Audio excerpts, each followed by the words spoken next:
Indonesia, prok prok prok prok prok. Senang banget ya lihat judul Abrar kemarin, ternyata terbukti. Kemarin kan judulnya Timnas Indonesia bakal pesta gol di GBK dan ternyata terbukti 6 gol, gokil. Walaupun sih di babak pertama kemarin belum terlalu bisa gimana banget ya, tapi pokoknya hari ini akan kita buka dengan pembahasan Timnas ya, sebelum kita bahas yang lain-lainnya tentang kualifikasi Euro. Emang kenapa Nes babak pertama Nes? Ya kurang gimana. Tapi mungkin Nesa juga memperhatikan Cuma 2 ini gol. ya, memperhatikan komentar juga dari Sintayong Ya. ya, terlepas dari kemenangan besar 6 gol, Sintayong bilang dia masih berasa ada yang belum puas, masih ada evaluasi termasuk di babak pertama yang penampilannya masih belum terlalu memuaskan buat Sintayong. Kita ngebahas sama coach Haryo, ngomong Sintayong jadi coach Haryo kan. Nah, Mas Haryo dan juga Aldi Bawazir. Pikirannya kemana-mana, kenapa sih Panji? Enggak, ada mistake aja. Kenapa Ji? Perlu dibuka nih, perlu Kenapa dibuka. sih? Aduh jangan dong sini. Kita kalau ngomongin bersama saya Dokter Panji, maju ke dokter ya. Kita obrol secara obrol gimana? Panjili. Dicapai dong. Oh, iya. Mukanya kinclong dong. Kita kalau ngomongin kemarin di babak kedua memang 2 gol sebenarnya bukanlah hasil yang jelek, tapi memang dari sisi permainan, ya babak pertama emang belum kelihatan aja, belum secara permainan masih agak, kreativitasnya masih agak buntu. Beberapa pemain pun juga kelihatan nggak begitu maksimal. Baru di babak kedua tuh mereka baru mulai kerasa lebih liar, lebih leluasa dan juga kayaknya lebih nyaman. Apa yang melihat di babak pertama kemarin kelihatan masih agak susah Mas mendobrak Brunei? Pertama mungkin komposisi ya. Komposisi dulu di mana Mark Locke ditemenin sama Sandy Walsh. Ya. Itu kan hal baru juga Berubah ya. lagi, Buat kita hal baru. Sandy Walsh baru juga di tim. Biasanya main sebagai wingback, terakhir dia main wingback selalu bagus banget ketika di Belgia. Tapi untuk akomodir Asnawi, akhirnya dia digeser ke tengah. Bagus juga sih mainnya di tengah, cuman kan butuh ini juga, butuh adaptasi juga. Lalu Dendi Sulistiawan ada di sisi kiri. Kalau komposisinya 3 striker di depan, mungkin dia sering juga di posisi itu gitu. Cuman kalau begitu di posisi 4 agak susah juga ketika dia menjadi seorang sayap. Kalau Sadil memang biasa kan posisi di itu, sementara ya Elkan Rido biasa, Arhan dan juga Asnawi biasa. Jadi mungkin agak sedikit nggak lancar ya distribusi bola. Cuman yang gue sorotin adalah final third sebetulnya Ji. Kalau kita bicara first third, second third bagus semuanya kita, bahkan si Elkan Bagot mainnya di tengah lapangan. Distribusinya semuanya dari tengah lapangan. Itu ball position 15% ya. Iya, berani maju banget gitu. Cuman kita ketika ke final third, umpan-umpannya itu terutama dari crossing dari sisi kanan kayak dari Sadil, Asnawi, dari Arhan, apalagi berapa kali itu nggak nyampe sasaran. Itu yang gue lihat sebagai sebuah hal yang jelas harus dikritik dari posisi itu ya. Ya walaupun kita bisa nyetak 6 gol pada akhirnya, cuman gol kedua sampai gol ketiga itu kan jaraknya jauh banget kan. 2 gol pertama lahir di 11 menit, tapi habis itu gol ketiga lahirnya jauh banget di babak kedua. Udah menit keberapa gitu baru bisa mencetak gol lagi. Jadi inkonsistensi dari tekanan-tekanan itu. Tapi perubahan-perubahannya akhirnya gua ngelihatnya perubahannya oke banget ketika Ricky Kambuaya masuk. Itu Ricky paling Itu pemain yang paling ubah permainan menurut gue ya, termasuk Ramadan Sananta tentunya.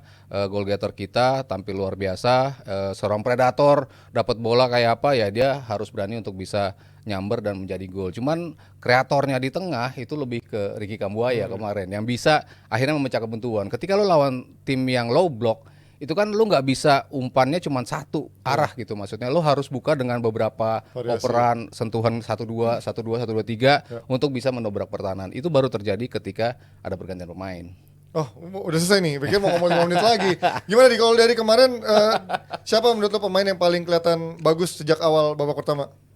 Sebelum gue jawab, gue sebenarnya kayak banyak yang bilang bahwa performa Indonesia kurang bla bla bla. Gue justru melihat kayak tadi Mas Haru bilang bahwa ya karena buat gue pribadi pertandingan kemarin menghadapi Brunei sebenarnya pertandingan yang nggak perlu karena secara kualitas emang kita jauh banget dengan Brunei dan udah hampir dipastikan bukan yang mau mendahului waktu ya, cuman ya masuk second round kita udah pastilah masuk dan kita bakal segrup sama ya lawan-lawan juga lumayan oke gitu, Vietnam, Irak.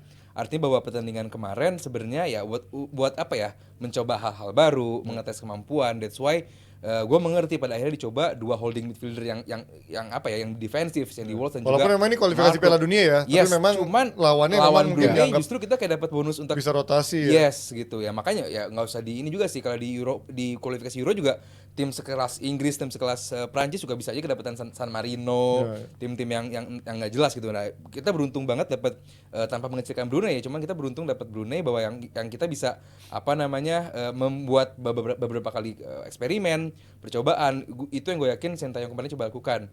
Pun nanti di second leg juga seperti demikian, pasti bakal melakukan sedikit percobaan. Ya gue setuju kalau pemain yang paling yang paling membuat, nah ini loh baru main, karena dari gol kedua tadi dijelasin juga.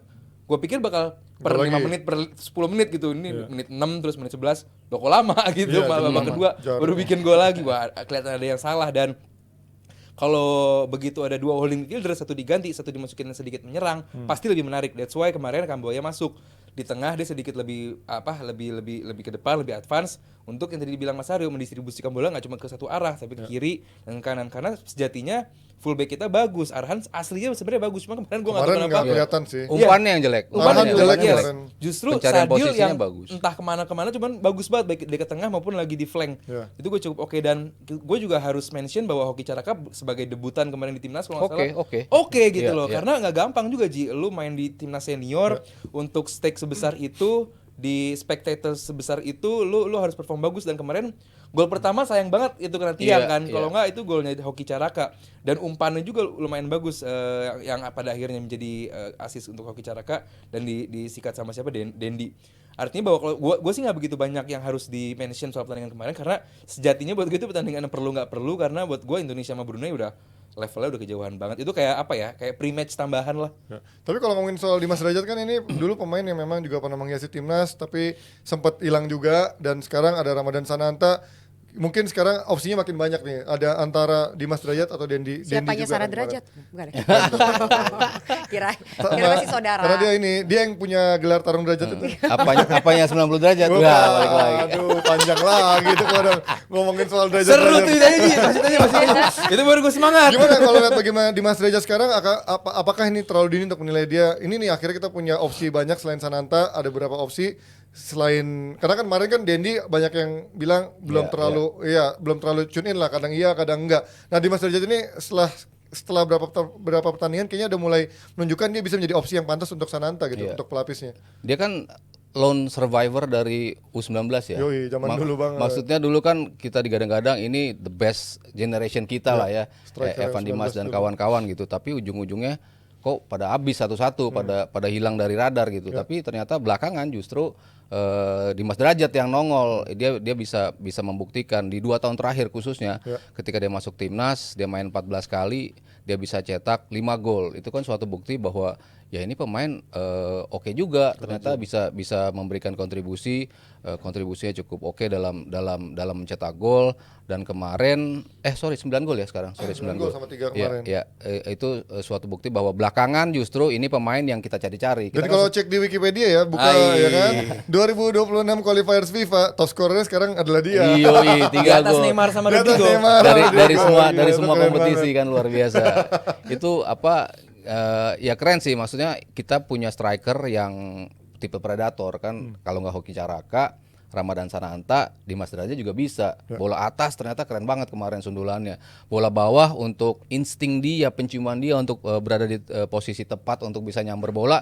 Kita udah punya 2 nih, Ramadan Sananta sama Dimas Derajat. Hoki Caraka juga menurut gua masuk juga di bracket Menuju itu. kesana, Ini kan juga pemain yang insting penciuman golnya tajam banget kan. Dari era lu mungkin liput di Garuda Select lah ya, emang kelihatan nih pemain makin perkembangannya kelihatan secara individu gitu. Dan gue lihat Dimas Derajat akhirnya menjadi jawaban dari pertanyaan kita, siapa sih ini kita punya striker yang mana? Ya paling tinggal 3 rotasi itu. Dimas Derajat bisa, Ramadan Sananta bisa, Hoki Caraka juga bisa. Nah satu lagi adalah posisi back kiri, ini menarik ya. Di saat kemarin Arhan mungkin underperform ya, walaupun nggak jelek ya, tapi bukanlah Arhan yang eksplosif seperti biasanya. Ada pesaing-pesaing lainnya kan, si Shane Patinama bisa jadi posisi sana. Pemain yang juga kemarin ada di tribun VVIP, Nathan Chua itu lah ya, yang pemain Swansea City yang juga menuju proses naturalisasi juga bisa bermain di back kiri. Apakah ini menjadi sehat, kompetisi yang sehat, atau justru membuat sulit nih persaingannya justru buat Sintayong? Justru gue suka kalau satu posisi itu ada banyak dan kualitasnya sama-sama bagus semua. Betul, sehingga nggak ada satu pemain yang merasa terjamin gue bakal tetap starter nih. Bahkan di posisi tengah kan Fahrudin keren juga, Rido juga keren, Bagot juga keren, si Jordi Amat juga keren. Bingung kan? Tapi kan selama kita punya 4 justru enak. Ada yang cedera bisa tambal sulam. Di posisi kiri pun sebelum ini kan Edo kan pernah dicoba. Bagus juga sebetulnya dia main sebagai back kiri. Jadi gue senangnya Sintayong tuh dia banyak mencoba pemain-pemain yang tadinya nggak masuk radar gitu, tapi ternyata dia coba akhirnya saat dia coba pemain naturalisasi juga nanti sebelum si Shane nanti apakah bisa bersaing dengan Pratama. Kalau Pratama lagi on his day emang keren banget, larinya kenceng, umpannya bagus, lemparannya juga kadang kita butuhin juga lemparannya seperti itu, dia punya banyak added value gitu. Cuman kan dari kemarin lemparan bagus tapi operannya nggak ada yang bagus kemarin, jadi kan dia punya juga sisi negatifnya gitu. Jadi memang harus dicari pemain yang punya perimbangan kekuatan yang sama untuk bisa saling beradu sehingga kita punya bek kiri yang terbaik. Lo gimana kalau melihat dari persaingan di lini tengah juga cukup banyak kan? Even Marcelino pun menurut gua nggak otomatis aman nih, melihat sekarang juga banyak opsi buat Sintayong ya. Gue pernah baca bukunya Bielsa gitu bahwa di klub sama di timnas itu beda. Bedanya kalau di klub itu lu harus punya starting line up 11 orang yang udah lu pakem. Kalau di timnas semakin banyak opsi semakin bagus karena lawan yang kita mainkan itu pasti punya beda treatment. Jadi semakin banyak opsi semakin bagus. That's why gue kenapa Sintayong memilih banyak pemain bagus di satu posisi tertentu, mungkin arahnya ke sana. Jangan sampai back kiri kita cuma ngandelin Arhan doang, gelandang bertahan kita cuma ngandelin Klok atau Sandy Wells doang. Ya, jadi opsi itu semakin banyak karena gue yakin seorang Sintayong punya banyak punya gambaran di kepala dia banyak banget untuk memainkan beberapa permainan secara sekaligus. That's why gue ngerti kenapa pada akhirnya di satu posisi bukan hanya untuk sekedar untuk kompetisi di satu posisi doang, cuman untuk lebih memperkaya si Sintayong ini untuk memainkan atau memainkan beberapa formasi saat bersamaan.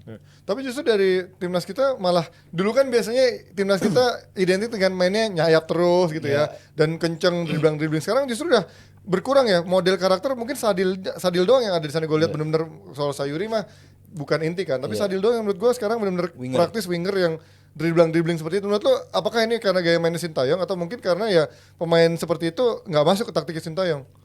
Kalau dulu kan kita cukup banyak ya, Andik Firmansyah, lalu Febri Haryadi. Eranya Febri ya. Gayanya kan gitu emang nyisir set umpan. Semuanya tuh dari situ. Tapi kan sekarang lu harus bisa bantu untuk gimana lu jadi invert ke tengah gitu.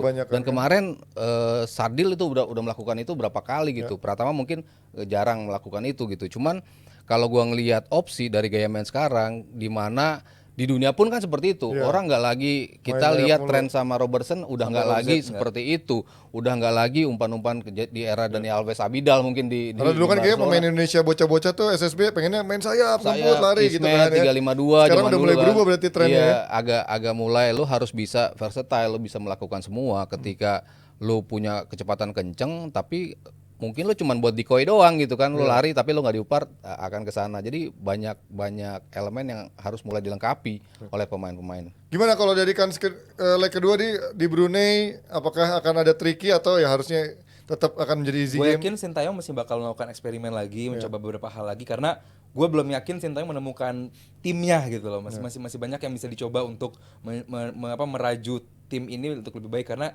kita bakal ketemu Iran, kita bakal ketemu Vietnam, Filipina deh. Irak, Vietnam, Filipina. Yang kalau di atas kertas ASEAN harusnya ya aman. Jadi kita harus fokus ke Irak gitu. Jadi masih panjang banget. Vietnam nggak gampang juga sih. ASEAN ya semoga ya Vietnam sih yang paling itu. Lo Vietnam apa Irak? Walaupun habis nggak ada si Park Sang-ho. Irak sih lebih yang satu kayaknya Irak. Cuman duanya tuh antara kita sama Vietnam tuh ketat loh, nggak gampang. Dan dicari kan cuma 2 kan. Lu gimana ngeliat dari kansnya? Apakah kita udah fokusnya udah langsung lihat ke sana atau kita jangan meremehkan yang depan mata dulu ini Brunei? Ya harusnya sih gila maksudnya sih lebih laid back lah ya. Lo menang 6-0 kan, lo maksudnya lo ngotot tapi nanti malah cedera kan ribet juga gitu. Gua rasa Sintayong pertimbangannya pasti sangat dalam. Dia tahu siapa yang harus dirotasi dan gue lihat rotasi dia selama ini mengejutkan kita, tapi ternyata works gitu di tangan dia bisa pertanggungjawabkan rotasi dia. Jadi gue rasa kita kan tetap main ya tetap karakter kita tetap akan dikeluarin oleh Sintayong. Oke, kita doakan di leg kedua nanti juga tidak ada kejutan-kejutan aneh karena kita udah dalam keunggulan 6-0 dan di stage selanjutnya pun kita tetap bisa fokus dan menampilkan performance yang terbaik buat anak-anak Indonesia. Betul, optimis boleh, lengah jangan. Gitu. Iya. Optimis prime nggak dia? Optimus itu Optimus. Duh dokter Pak Haji lucu banget. Oke Jebret Tim, Nesa mau ingetin lagi nih, nanti tanggal 29 November 2023 ada The Juara Tenis nih antara Taufik Hidayat yang akan berhadapan dengan Raffi Ahmad di God Match ya. Jadi tungguin aja info selengkapnya di Jebret Media tentunya, dan juga jangan lupa nanti war tiket. Tuh ada Bang Valen. Ada Dias Danar. Ibnu Jamil, ada Judika, wah rame banget. Dan Ini dia yang wah, paling ini. penting, Pak Wandi. The Battle of the Boss. Michael Wanandi dan Wandi Wanandi. Michael Corleone dan Wandi Corleone. Keren banget ya, pasti akan seru banget. Jadi tungguin aja info selengkapnya, kalian bisa cek di Jebret Media. Oke, kita masih punya bahasan lainnya Jebret Tim, jadi jangan kemana-mana.